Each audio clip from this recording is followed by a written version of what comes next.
Hello, my name is Kelly Kirkpatrick, and here is a 13-step proof that government shouldn't exist. Step 1. The only important goal of life is the happiness of the individual. 2. Only the individual can competently decide for herself. Only the individual knows how her decisions affected herself. Intellectuals and bureaucrats don't know. We were against slavery precisely because no one can be happy being told what to do. Number 3, when deciding for ourselves, we can live as we like and keep what we acquire through trade or work. As free people, we would enforce or hire enforcement of those private property rights. Freedom, therefore, presupposes law. The social advantage of freedom is feedback from receivers to suppliers. Everyone is both. By giving or withholding value to the suppliers, all the receivers tell the suppliers what the receivers want.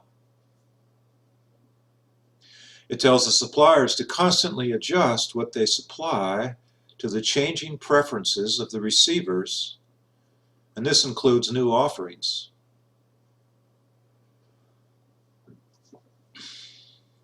This process maximizes the happiness of everyone.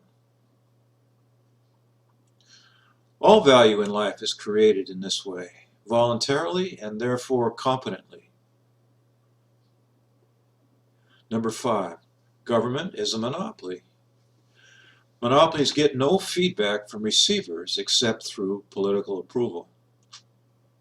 A feedback mechanism suitable for maintaining political power. Government is more than a monopoly. It is a compulsive monopoly. Everyone has to contribute to and participate in its operations.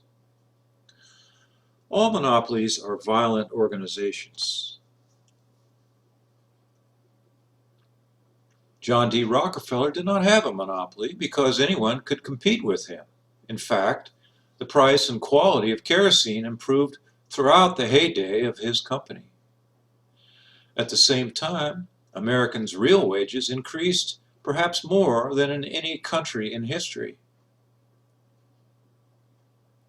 Number 7, government hasn't the feedback mechanism of freedom because it takes by force and doesn't get any individual feedback. It has no balance sheet of what people liked, except in its political feedback. It simply takes and redistributes according to political pressures. Its redistributions pay off political contributors in large constituencies. These two groups utilize the giant protection racket presupposed by violent monopoly government. Pollution and environmental degradation is a violation of the law, i.e., a restriction on freedom.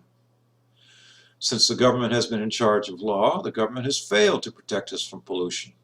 In fact, government has been the greatest polluter by far. A society without government would have the least pollution and environmental degradation because individuals and businesses would anticipate legal liability and insurance liability. Just as businesses and insurance companies do now when not shielded or misguided by government. They would do so because they would not have the immunity of government and grants of immunity by government. Law, like other businesses, requires competition.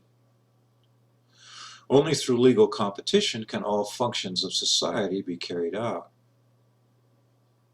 But government, being a monopoly, can never enforce the law when it interferes with its protection racket operations.